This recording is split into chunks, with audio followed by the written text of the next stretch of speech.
children see something in adults from time to time, and they that affinity, as I mentioned, and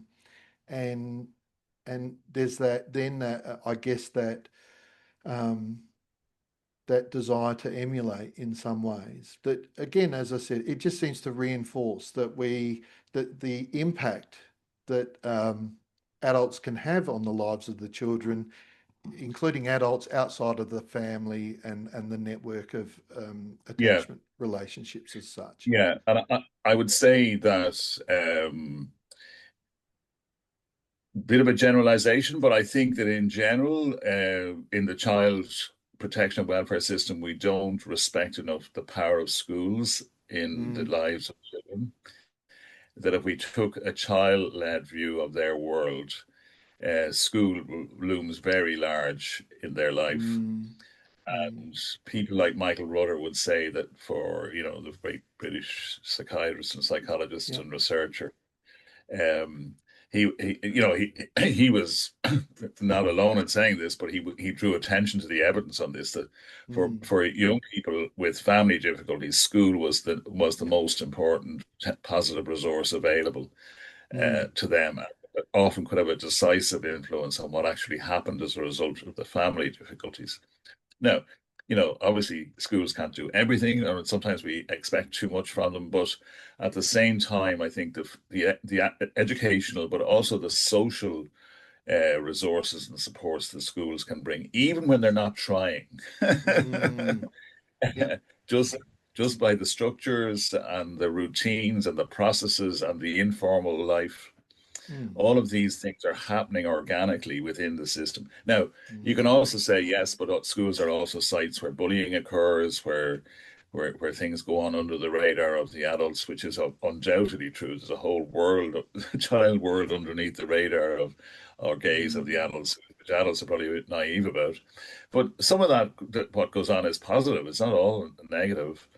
But mm, anyway, the point is, I think we need to pay much more attention to the life, the social and inner life of school in the lives of the kids that we're working with.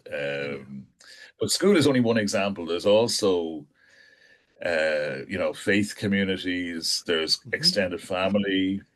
We might say, oh, this family, has X, Y, Z problems, but again, I think we should avoid generalizations and see, but actually, yes, but that may be true, but two opposite things can be true at the same time.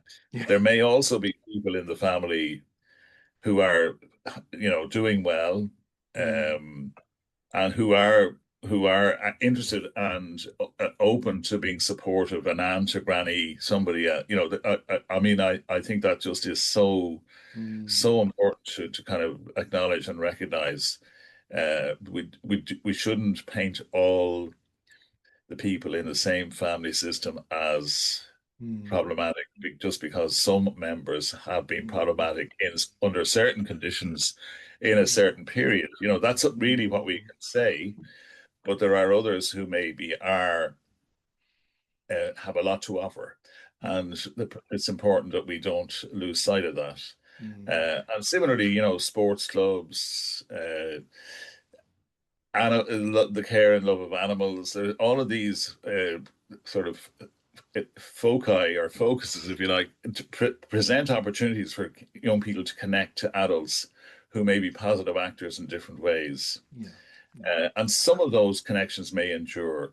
I Mm, think that's the challenge when we're talking about attachment theory. But we're probably over, well, there's a risk that we overvalue one theory at the expense of other valuable theories, like mhm, social capital, for example. mm, So the social capital would, or the Bronfenbrenner's ecological thinking, these would draw our attention more to systems thinking, to multiple actors, to the potential contribution of different actors, like a Latin teacher.